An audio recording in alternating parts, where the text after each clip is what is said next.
Tonight, we delve into the story of a man whose very existence has become an enigma. His name? Moe Lester. To the people who thought they knew him, Moe was a quiet, almost forgettable figure. But behind the unremarkable exterior lay a far darker truth. A man believed to be responsible for a series of chilling and unsolved murders that left investigators grasping for answers. It all began in the late autumn of 1998, in the small, fog-laden town of Grayridge. Nestled between endless pine forests and winding backroads, Grayridge was the kind of place where everyone knew each other, or thought they did. Street lamps flickered in the mist, illuminating cracked sidewalks and abandoned storefronts that hinted at a community slowly decaying. The air itself seemed heavy, weighed down by secrets no one dared to speak aloud. This was the backdrop for a mystery that would come to haunt the town for decades. Moe Lester was 34 years old at the time. Medium build, pale skin, thinning brown hair. His clothes were always neat, pressed, and just slightly outdated, as though he had stepped out of a department store catalog from 10 years prior. He lived alone in a modest one-bedroom apartment on the edge of town. His neighbors described him as polite but distant. He rarely joined in conversation beyond small nods and murmured greetings. He worked nights as a custodian at the local high school, blending into the background, unnoticed. But what no one realized was that Moe had a pattern, a ritual that revealed itself only in hindsight. In November of 1998, a young woman named Clara Whitmore disappeared. She was 27 years old, with auburn hair and a bright, infectious laugh. Clara worked as a waitress at a diner just off Highway 17, and she was well liked by everyone who met her. The night she vanished, Clara had been walking home from a late shift. A dense fog had rolled in, muting the glow of the diner's neon sign. She never made it back to her apartment. Her body was found 3 days later, deep in the forest, arranged in a disturbingly deliberate fashion. Investigators noted that her personal belongings had been carefully placed beside her, as though someone had staged the scene. This wasn't just a killing. It was performance. Police reports later described the positioning of the body as ritualistic, though they never disclosed details to the public. And while the town mourned Clara, Moe Lester slipped quietly back into his routine, showing up for work, sweeping hallways, and exchanging small talk with teachers who had no idea of the darkness standing right beside them. Over the next 5 years, 3 more women disappeared under eerily similar circumstances. Emily Vargas, 32, a librarian with dark eyes and a quiet demeanor, vanished walking home one rainy night.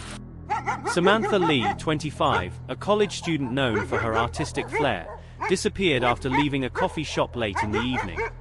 And finally, Grace Holloway, 29, a schoolteacher described as gentle and compassionate, was last seen driving home after grading papers at school.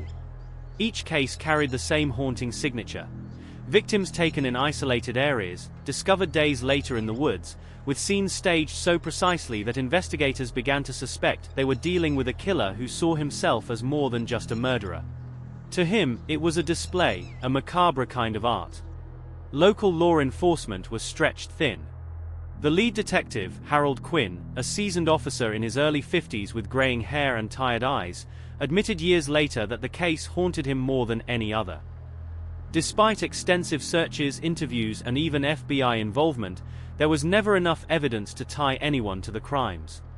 Witnesses described seeing a man lingering in the shadows near the areas of the abductions, but the descriptions were vague: average height, plain clothing, forgettable face.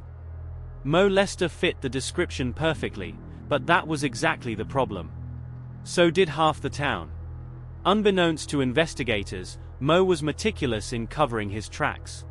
He stalked his victims for weeks, learning their schedules, their habits, their vulnerabilities.